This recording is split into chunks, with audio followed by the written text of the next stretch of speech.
Within a few days, we arrived in a small remote village called San Lorenzo Tenochtitlan to see the artifacts that were removed from the archaeological site with the same name.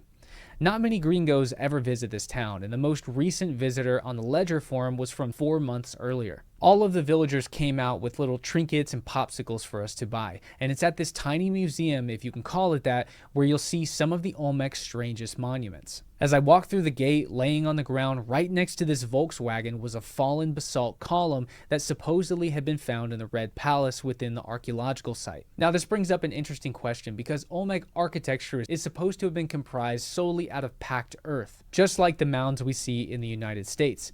But these Olmec mounds had the added element of megalithic single-pieced columns and giant monuments sitting upon them, which makes imagining what Olmec architecture actually looked like extremely difficult. When we went to the archaeological site, which is really just a huge empty field where you can see the remnants of buried earthen structures beneath the ground, I went over to where the Red Palace is supposed to have been and went walking around looking for where these basalt columns would have been placed in the ground. I mean, they're considerably thick, so I thought that maybe I would see some kind of indentation in the ground and I could find a pattern, and I had no luck until I almost broke my leg by falling in one of the column holes. From what I could determine at the site, these absolutely gigantic basalt columns lined the central staircase leading up to the upper palace floor, and the groove on top of the column tells me that lintel beams, whether they were made of basalt or wood, were also placed on top of them to hold up a wooden and thatch roof. But where these other dozen or so columns are,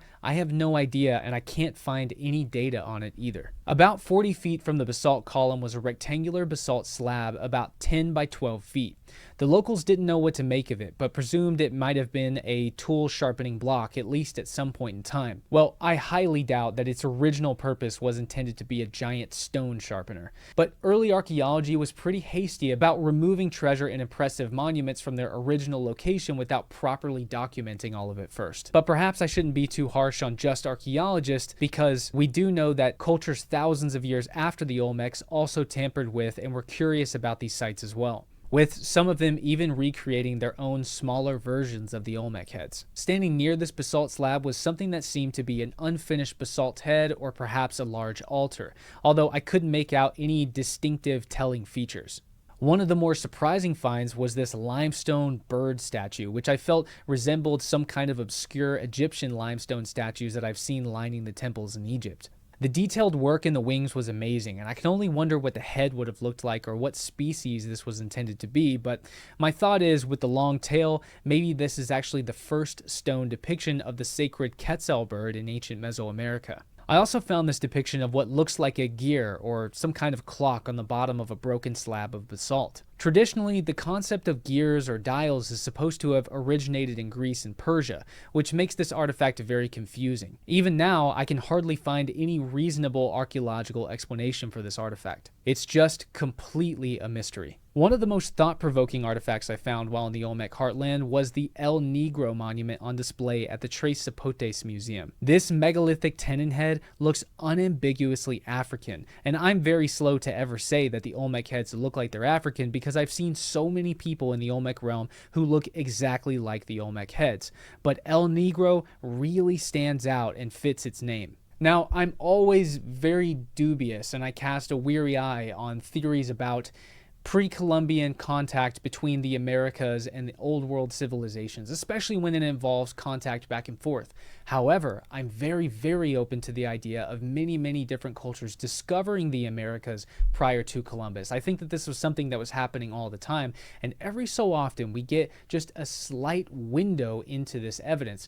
And I'm open-minded about the fact that this El Negro monument perhaps is evidence of ancient Africans stumbling into the Americas and being introduced into Olmec society. And perhaps this is, for lack of a better term, a cameo of ancient Africans in the Olmec realm.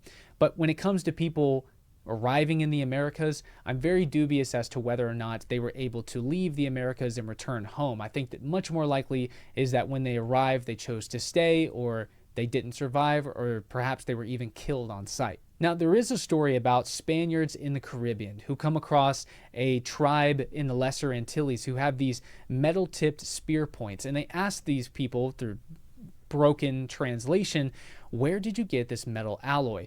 and they said that it came from a dark-skinned sailing tribe who came in from the east. Well, going east of there is out into the Atlantic, so perhaps they're talking about a dark-skinned group of people coming from Africa and giving the tribe's people, trading with them, this black metal alloy that they called guanine.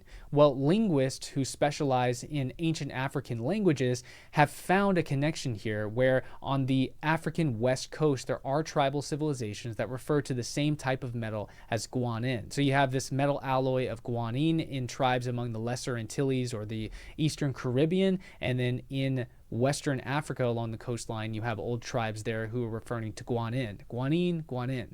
Perhaps there's some kind of connection there. But I'm very skeptical as to how prevalent and connected these trade routes actually would have been, because if the Americas did have a connection with the Old World, well, then you would see all kind of Old World crops arriving in the Americas, and then certainly within the Americas we have potatoes and corn. You would see that absolutely explode across the Old World, but we just don't see that until after the arrival of Columbus, when the world as a whole is ready to be a global civilization. It's not until that moment that this world market completely explodes. But I certainly think that we have enough evidence to at least infer that there were many, many different cultures that discovered the Americas prior to Columbus. Whether they assimilated or survived, well, that's a mystery.